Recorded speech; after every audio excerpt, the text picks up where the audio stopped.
Joey is visually impaired and he was having a hard time walking in his neighborhood.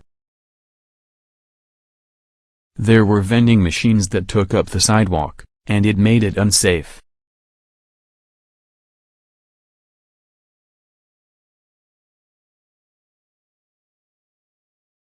He went to his city council member and asked what they could do. The council member told him that they would have to change the law by putting it up to a vote to ban vending machines.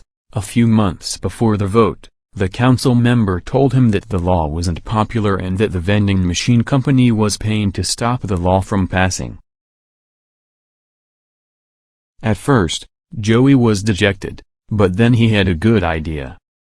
He realized that visually impaired people weren't the only people that might have trouble with the vending machines. He realized that there were people with different causes that shared the same interest in getting rid of vending machines on the city streets.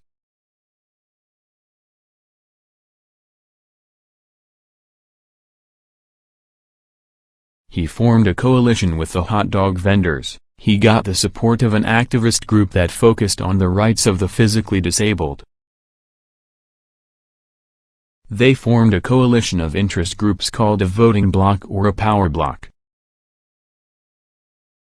Voting blocs can unite people with different political goals.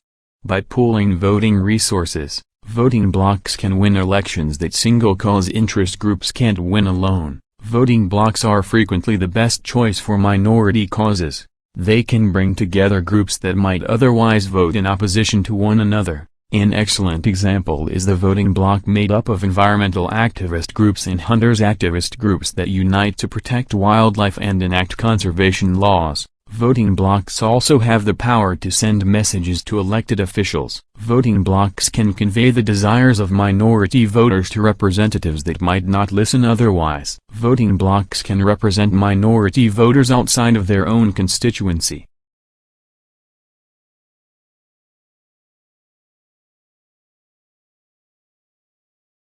Voting blocs frequently give voice to minority voters, but sometimes they can work against minorities.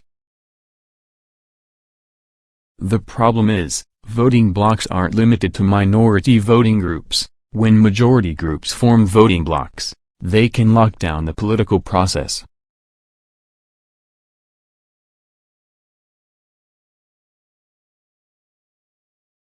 Voting blocs can empower individuals, but they can be a quiet force to silence the individual as well.